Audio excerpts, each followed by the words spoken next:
Hey race fans, I had one of my followers reach out and ask about explaining a four-link. So I'm going to try to get into that a little bit, how I install a four-link in a car without using too much rocket science. A couple different theories on where to get your instant center at, or where your neutral line is, I should say. So I'm going to share some of that with you, different theories. The ones I use. And you got to remember too, when these guys started writing chassis manuals and stuff, things have changed over the years. Tire design, horsepower especially. You know, back when I started doing this, when guys said they had 650 horsepower, it's pretty believable, you know. And they told you they had 1200 horsepower, you sort of laugh at them. But nowadays, not the case. It's easy to build a 1000 horsepower engine. A lot of guys are running them. I mean, in my theory, if you're building a car similar to what I do here and you're a newbie, yeah, don't do that. Put a trainer motor in there first, learn how to drive the car, get used to it, then put your bigger motor in. We're going to do that with Greg Minnick's car. He's got the second Henry J that we're building. We're going to put about a 500 horse small block Ford, you know, like a Windsor motor in it to start out. Because Greg's not raced, and I want him to have fun. And I've built cars for guys with big motors and stuff like that, and they go to the track and they having fun because they can't drive the car. So we're gonna take baby steps, and I think I've explained that too with Dale Minnick, Greg's brother's car, the Falcon. It just got a 383 Boner motor, pump gas motor with 450 Hollies. But he's learning to drive the car, and there's no issues. He just checks air in the tires and gas in the tank, and he goes up and has fun. Once he gets the hang of it, we'll probably put a bigger motor in the car for him. But for right now, the easy way is just keep it simple. You know, I don't want to say keep it simple, stupid, but really that's it. Keep it simple. So therein, I'm going to get back in here. I'm rambling again. I'm going to get back in here and talk a little bit about how I install a four-link. Everybody's different. I'm sure, and the cars are different as well. You know, this Willys that I'm going to be talking about is, it's a foot off the ground, a foot and a half off the ground, where most guys, building a top sportsman or a bracket car, the rockers are 8 inches off the ground. They're a lot lower, but the four-link goes in the same place no matter what. You just have to be a little bit creative when you're attaching the brackets, as we will in this car, and I'll show more at a later date on how we get this all tied in. But I'm gonna, like I say, try to explain how I locate the brackets in my theory in setting up a four-link. So here goes. Okay. Looking at the back of the Willys, the brackets on the housing are like a chassis engineering at a Jupiter, Florida design, okay? We did this at Mosier's early on because I built a bunch of cars with this type of bracket. So we just sort of duplicated their brackets because their four-link in a basic bracket car works really well. Now there's a lot of different design brackets out there with more holes and half-inch holes, which are really nice for more adjustment. But for what we're building, this one with the 5/8 holes works really well. They have one with a 3/4 inch hole spacing, but there's a lot less adjustability in it, okay?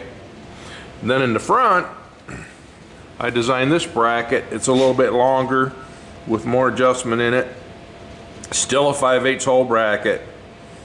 I can't remember when I did this, but it was several years ago. For the simple reason that a lot of companies sell this bracket. They sell this one, and it's, doesn't tie in anything at the top. It's designed to sort of butt into a tube or whatever. This is designed for a lower car. And there's no radius in the lower holes. I don't like that. But typically once you get your low bottom bar set, you're not really moving it around a bunch. And I know you guys have seen all them super fancy, elaborate, infinitely adjustable four-link brackets. In some applications, if you're racing pro stock or pro mod, something like that, or something with 3,500 horsepower, those are great. But for what we're doing, yeah, that stuff don't hang. Spending 3,000 bucks on a set of front brackets is sort of dumb in my opinion. But here we go. 4 links. First thing you're doing, as you well know, I've shown you in previous videos, is you're setting the height. Let me use my tape measure or pointer from the jig to the center line based on the diameter of the tire you're running, less anywhere from 1/4 to 1/2 inch. I think I've got it like 1/4 inch lower. So we're running a 33-inch tall tire on this car. So I've set it 16 inches. I think it's 16. Well, it's 16 and a half. You can't see it. 16 and a half to the center of the tube, to the center of the axle, okay? Then this bracket design, I'll try to get this dimension for you. And this is just because of the radius of the bracket, and I'll explain that. Like from the cross member, I'm trying, folks, I'm trying. I know I need better technology here, but this is what I got to work with. These brackets set 23.5 inches to the axle center line to the back of the cross member, okay? And the reason why I do that is this arc here, I'm going to show you this. This arc here is like a 21-inch radius here, okay? If you look here, I'm going to try to do this with the tape so you can see it. You swing a 21-inch radius through this holes and they line up. And the reason why you want to do that with this particular application is that when you move the bars from hole to hole, you don't have to thread the heims in and out a ton. So that's how I do that right there. So typically most 4-link bracket geometry locations are 23 to 24 inches from the axle center line to the back of the cross member. And typically when you buy a 4-link kit, they give you those dimensions. This kit come from Rhodes race cars, and I really didn't like the brackets. So it's missing parts and pieces, but that's beside the point. So anyways, that's where the cross member locates. Height is immaterial because the car is going to be higher, you know, and the reason why the car is going to be higher, as I explained in a previous video, is you need clearance, 3.5 inches of clearance to here on the fender opening to the top of the tire because of the shocks. You know, the shocks are going to compress 3.5 inches and you don't ever want them to run. We might be able to lower the car a little bit down the way it works, but that's how I set them up. 3.5 inches here. Unless you're running if you're running a 5-inch stroke shock, you can set this at 2.5 to 3 inches, okay? But at a 5-inch stroke shock, I'd probably be running a 32-inch tall tire. I wanted the bigger tire on this car because of all the torque.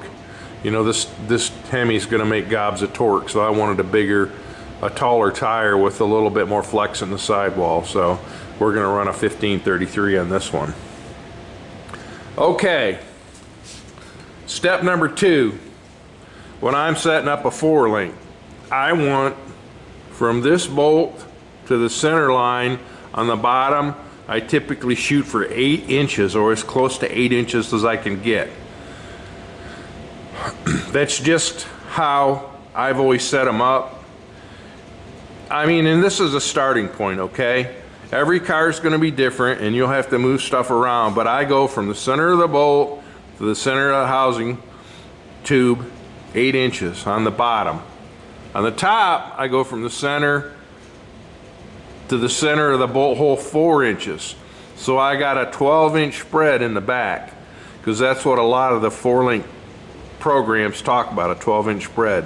And I'm basing this off of bracket cars / super gas cars, top sportsman cars, and all that crap. They're all going to be different, but this is how I set up a basic bracket car, which is how I'm trying to build this car. I mean, he wants it to go in the 10s.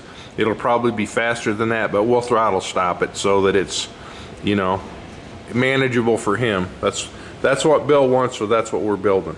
Okay, at that point, I've got the rear end set right height, right location in the car. You can see in previous videos how I set that up. You know, we're already there. We've got like a 2-degree angle.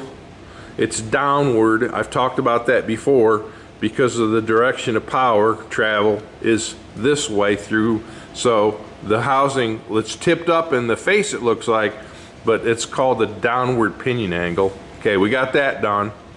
Then what I do to determine the height of this bracket, okay, I start with the second hole up. You can see where I'm at there. And then I set this bar anywhere from a degree and a half to 2 degrees down towards the front. Okay? That determines the bracket height. And what we did to figure that out is we just stacked up blocks and pieces of tubing and scrap aluminum and everything to figure out that bar angle. And then we could measure to the bottom of the bracket from the jig, and that told us where to locate it, okay? And we knew they had to be the same distance and width as the housing brackets, all predetermined by tire width and wheel size and everything else, okay? That told us where to put the bracket on the chassis. And as you can see in this car, they're way down. They're way down there. But you're looking for bar angles and not convenience on the chassis. If I put this bracket up in here, you can see how high the holes would have been. The 4-link in this car would have never worked because the bar angles would be so extreme in the upward direction. And if I'd have put them down here where they belong, it wouldn't have contacted the chassis at all. So that's why I did that bracket. Okay, top bar angle. We'll go there now. We've got our bottom bar angle set, and trust me, the reason why there's so many holes is so you can make adjustments and optimize the suspension in your car. This is where I start, okay? Are we gonna move this stuff around to see how it works? Absolutely. We may move it up a hole in the front or up a hole in the back, but so there's so many holes so you can test and make the car work. You don't want it to mash your tires too bad or anything else. So like I say, this is how I start. They're in, top bar. 4 inches up, like I said here, 4 inches up is a start. And typically with a car that makes this kind of power, okay, say you're making 800 horsepower, I try to set the instant center on the 4-link at about 48 inches out. I'll go typically 48 to 52 on every car. If you'll notice on my ladder bar cars, those have 42-inch long bars on them. And the reason why I do that is to soften up the hit, because most of these cars are making 700 horsepower. So you don't, if you put like a 32-inch long ladder bar in a car that makes 700 horsepower, it's going to try to drive the tire right in the ground. So it makes it tough. So what we're doing here is we're trying to get 48 inches out on the instant center, which typically on this bracket is going to be like this hole or this hole, okay? If you're not sure what you're doing, as you start, you can look on the other side. I've just got that bar set in the middle hole, and that's probably where we're going to start. Okay? Therein, the 4-link bracket on the front is based on the location of the rear housing and the arc in the upper bracket, upper part of the bracket. That's how you determine where that goes. Now, like I say, if you're buying a good 4-link kit, it's going to come with instructions on where all this stuff goes. My recommendation is you're buying 4-link, buy it from Chassis Engineering. Those guys have been great to me. Excuse me. And I like their brackets. Those guys know what's going on. Well, we'll go from there. I'm going to try to take a step back and show you something else that I've talked about. You can see the string lines, okay? starting at the contact patch of the rear tire. The line that I typically use is the one that goes to the front bumper. I usually call that my neutral line. Other chassis builders use from the contact patch to the camshaft center line, which would be this one, okay? This line here is higher. Well, this is the one I typically use. This one will provide more squat, but what you're looking for is you're looking for your instant center. Say if you're out here 48 inches, which is about here, you're looking for your instant center to be in this area. So this car, it may be a little higher because the center of gravity is so high in this car because it's a tall car. So we may end up in here somewhere, but probably, yeah, like underneath the driver's feet is where this is going to start because it'll make the car soft. But anyways, like I say, 48 to 52 inches out is where I'll start with this car. I mean, and there's like plenty of 4-link plotting graphs and everything else. And again, you're going to have to test, you're going to have to see what your car likes. Different converters, different gear ratios, it all makes a difference on where the 4-link sets.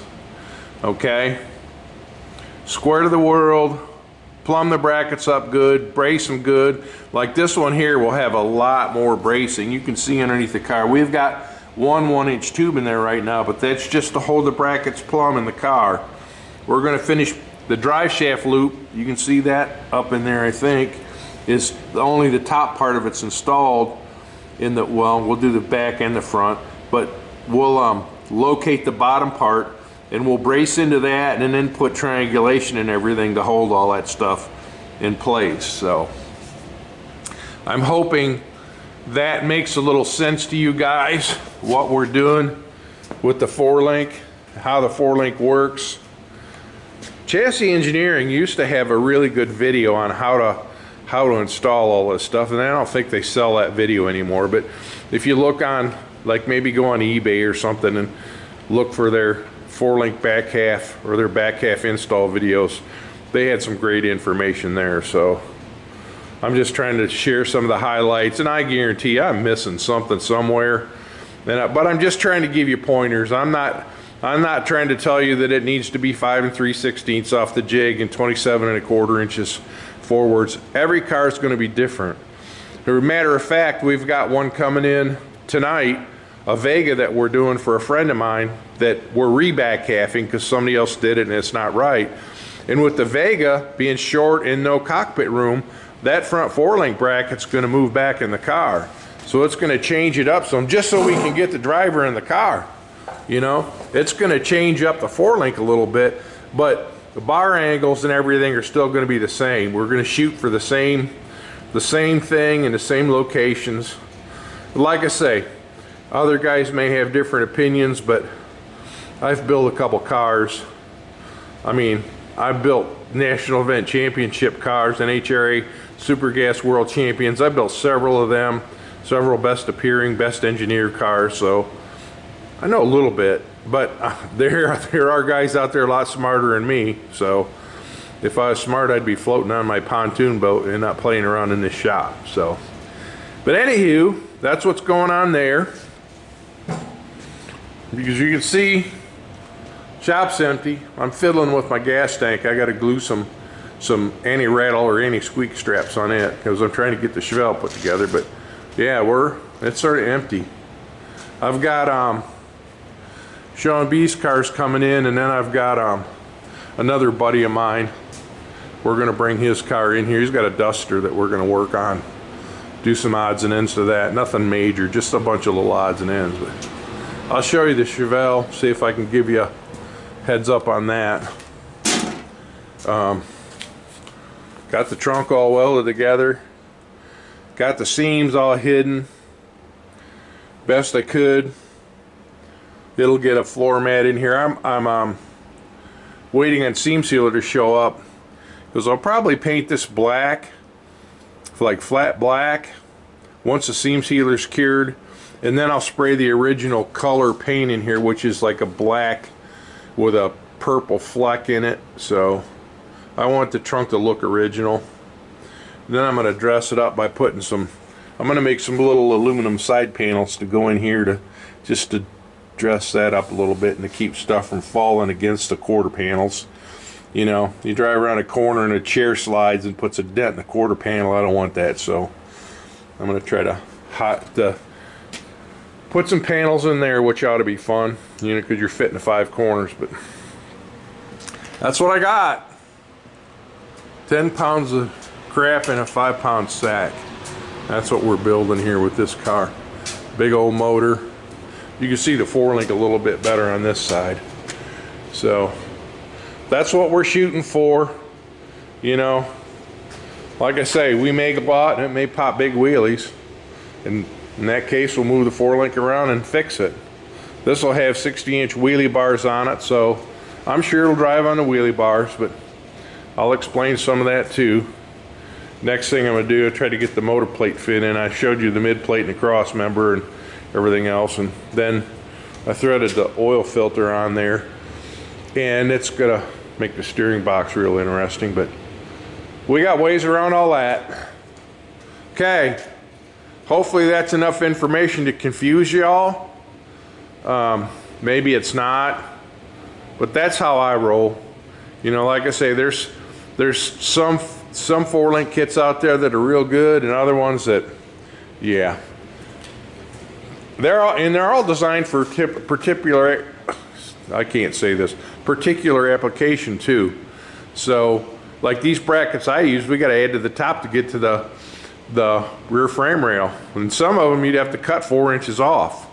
You know, that's what I like about these long brackets, is they give you options, where the short brackets are designed for a low car, and that's it. So anywho, that's what I got to offer today. Hopefully that makes sense and you guys get it. But like I say, I will share more as I tune this car. I will share where we go with it and why we got there. You know, like I say, it's a tall car. This is a high chassis, probably one of the higher ones I've built, but it's, when you run a big tire, a car like this, it's just what you got to do. So we're well, and we'll have a good car. I mean, you look back in the day, like this car's based similar to what Ohio Georgia's car was. All those Willys were high like this too. Does it make them dangerous? Yeah, that's why they lowered cars down. But I mean, you're limited with a wheel opening. The only way I can change that on this car was to cut that wheel opening out and raise it way up in the car, and we don't want to do that. So, but it'll have a wide stance. The shocks, the suspension parts will be mounted real wide. So this car will be pretty stable. Especially only running 10s. It should be pretty good. So I'm not scared, and I'm hoping Bill's not scared. So I'm going to do my best to protect him and make him a happy car that'll last a long time, or make him a happy customer with a car that'll last a long time. Yeah, I'm not a wordsmith. You guys probably figured that out already. So anywho, thanks for watching. God bless America, all that good stuff. I don't know when I'm going to post this. I posted the last Christmas video, which was more like a filler, a little bit of my history, so it seems like everybody seems to like that. So I'll share more history later on, like not just mine, but other stuff that I've learned over the years. So hey, thanks again, everybody. Have a happy New Year's.